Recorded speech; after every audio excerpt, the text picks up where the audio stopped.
All right, everyone. In this video, we're going to look at some of these tabs at the top. So I already showed you this one right here, which is graphics. And you have some folders here. So backgrounds are those moving graphics. And again, those are good if you're going to put it underneath like some green screen footage. Next, you have solids. And these are just solid black, solid gray. You might use those, if you don't want a moving image and you just want a solid background. Those would be okay. Frames, there are some cool frames that they have here. This one in particular, Viewfinder, is a really neat frame. So I'm going to drop that on a track above something because on the frame, we're going to see through it here. And what you'll notice is we're going to see these little icons up here. So it looks like we're recording. So when I hit play, you'll notice it looks like we're looking through a viewfinder. Now, you'll notice my frame only lasts this long. So if I want the frame to last longer, of course, I could drag it to the start, is I can just grab the edge, get those double arrows, and just drag it out as far as I want it, here to the end. That's another reason I like to see the end of my video so I can make sure, I can match things up. So you have that particular frame, which is Viewfinder. Another one that's pretty cool, well, some people like is the hearts one. Let's say you're doing a Valentine's thing. And so we can see when I hit play, we'll be able to see through into this black area. So we got Vader, with a big heart around him. You also have some overlays, and these overlays are pretty cool too. You have like a countdown and different things of that nature. The ones that you probably might use the most is this old film one. So if I drag this down, and again, you can stretch it as far as you want. When it plays, you're going to see scratches and little lines on your video. So again, maybe you're wanting to make it look like an old video. So, you could grayscale it or sepia tone and throw these scratches on it. And that's going to look pretty good. There's also things like explosions, snow's pretty good. It makes it look like it's snowing. It's kind of cartoon snow, but still. You have things like bang and pow. These are like the old Batman TV show where he'd get in a fight and these automatopoeias would show up. So you have different ones here that you can play around with. Glitter. If you want glitter to come across your screen. There we go. There's glitter. So again, you just drag these on top above like a video clip or an image. So that's all here under this graphics tab. This next tab is one of my favorite tabs, and this is audio. And what's awesome about the audio tab is it is giving you free music that you can use. You don't have to worry about copyright issues, and they're categorized for you based off the type of scene that you're doing.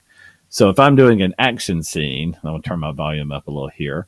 I've got all these different types of music, and you can just hit play. Like Invaders really works well with this. So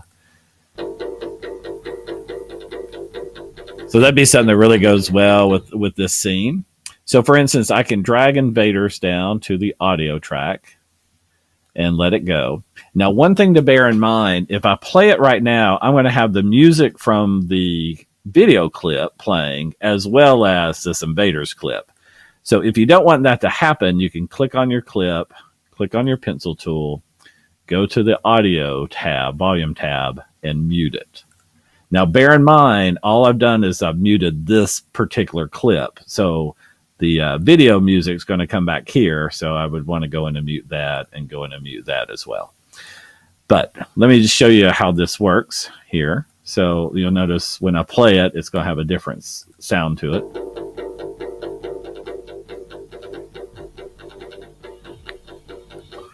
So music can really change kind of the mood of things. You've got serious and sad music they can go into. So why don't we take something like maybe Lonely and drag it down. Now, if we want it to seem lonely, then we might want to slow Darth Vader down so he's not walking so fast. So I'm going to come in here to edit that clip and go to my speed setting and slow him down just a little bit. -3 is like 3 times slower. So I'm going to click done. Now, whenever you do that, you slow a video down or speed it up, it's going to take it a few minutes to process it. Not really a minute, but a few seconds to process it. So when I click play, let's see if this looks any different. Okay, and you can see here it's got to re-render the video. And sometimes this little red bar will get all the way to the end and then it'll come back again.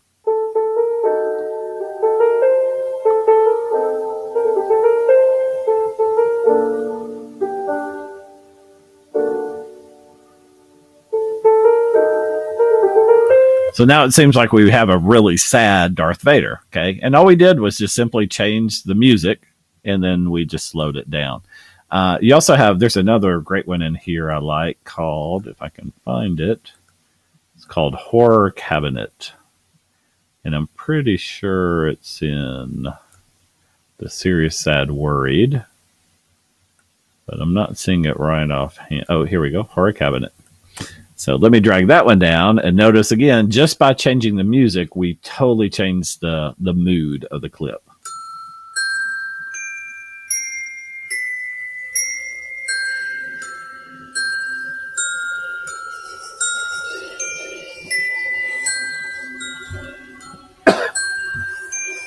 So now we have kind of a horror type sound to it. So you have a lot of music in here that you can choose from. So search around, play in these little things and kind of see what they do. Jingles are oftentimes kind of short, smaller little songs. Like this is only 11 seconds here. So you can go in and see there's a lot of historic music from different areas, geographic areas. The other thing that I want you to notice, though, down here at the bottom, there's also a sound effects one. And this is hugely important. If you go into sound effects, you have things like events. And this is where you can take your videos up to the next level. So they're not just like student videos. They're like really, really good videos. Because a lot of times when you film, you're trying to make it seem like you're somewhere else. Like, for instance, I had a couple of students, Gianna Presto and Tara Donovan, who are seniors now, who they filmed a video and they wanted to seem like they were at a French bistro. So we filmed it at school in the guidance conference room that has some really nice pictures. We put in some tables to make it look like it was a French bistro, and it looked really good. But the problem was when we recorded, all you heard was Gianna and Tara. And so it sounded like it was just two people talking in a totally quiet room. If obviously you're at a restaurant, there's going to be background noise. So you can come in here to like events and you'll see you have things like party or cafe. So when you have that playing in the background, it sounds like you're actually out in public somewhere. So you can grab, one of these background tracks and drag it down. And you would probably want to go in and go into the volume and maybe lessen the volume level so it's not so loud kind of thing. But by adding a little ambient noise in the background, it's going to make it more believable that you are, where you're trying to make people believe you are. And so you have different things you can play with here. There's also sound effects like alarms. You have animals, people, nature, all sorts of different things that you can add, weather, like blizzards, heavy rain and that kind of stuff. So definitely use your sound effects. I want you to play around with some, drag some down to the audio lines, maybe grab some music and put on one audio track and then grab some sound effects and put on a second audio track and see how that works. So definitely a great little tab there. And I'm going to show you these next tabs in another video.